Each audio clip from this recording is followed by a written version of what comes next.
दुनिया के समस्त रिश्तों से बढ़कर के गुरु को मानो क्यों कहा जाता है?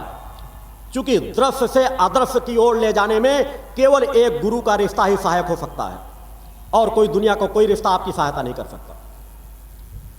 क्योंकि दृश्य और अदृश्य का संबंध, चूंकि इसी को योग कहते हैं।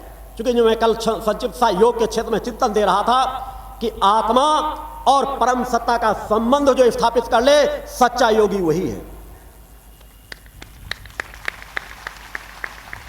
योग का पूर्णत्व वही है। बाकी भौतिक जगत के लिए तो मैंने कल कहा था, क्योंकि मैंने कहा वही लक्ष्य आगे के क्या हैं, उस लक्ष्य को, जो अंतिम लक्ष्य योग का है, आत्मा और परम सत्ता का संबंध स्थापित कर देना। स्थूल सूक्ष्म कारण शरीर और उस आनंदमय कोष का संबंध स्थापित कर देना। तमोगुण रजोगुण और सतोगुण का संबंध स्थापित कर देना। अभी वर्तमान समाज जितना भी जीवन जी रहा है, संबंध तो बराबर इनमें तीनों को, किसी को हटाया नहीं जा सकता, तमोगुण को नष्ट नहीं किया जा सकता। क्योंकि प्रकृति के, मैंने पूर्व के चिंतनों में कह रखा है कि प्रकृति की कोई भी क्रिया है, चूंकि अनेकों प्रकार के लोग कहते हैं अपने काम क्रोध लोभ मोह को मार दो, इनके हर एक दो स्वरूप होते हैं। एक पक्ष है विनाश का स्वरूप, दूसरा पक्ष है विकास का स्वरूप। पूर्व में मैंने चिंतन दिया है कि काम क्रोध लोभ मोह का हमको किस प्रकार उपयोग करना है अपने आध्यात्मिक सीढ़ियां तय करने में। तो जहां मैंने कहा कि गुरुओं का संबंध भौतिक जगत में गुरुओं का क्यों इतना महत्व दिया गया कि देवी देवताओं से भी बढ़ करके कह दिया गया। हम तीर्थों का कितना सम्मान करते हैं, गंगा जैसी नदी को हम कितना पवित्र मानते हैं कि यदि उसके बारे में एक बात भी कोई कह देता तो जैसे लगता हमारी मां का कोई अपमान कर रहा हो।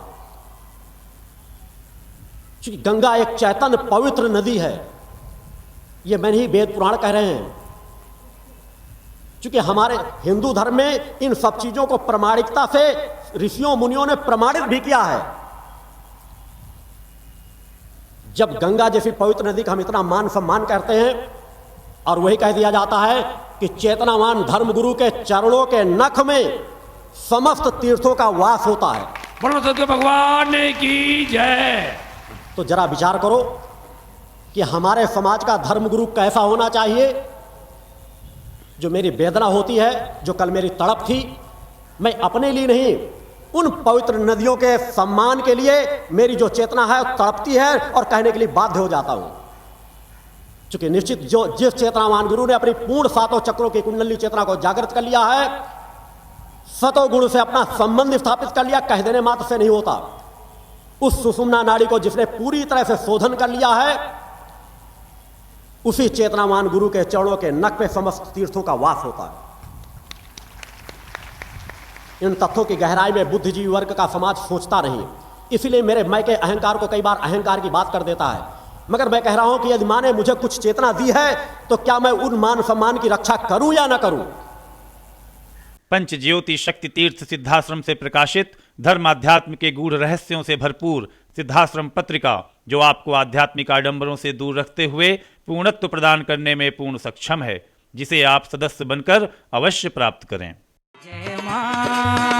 जय मां गुरुवर गुरुवर, जय मां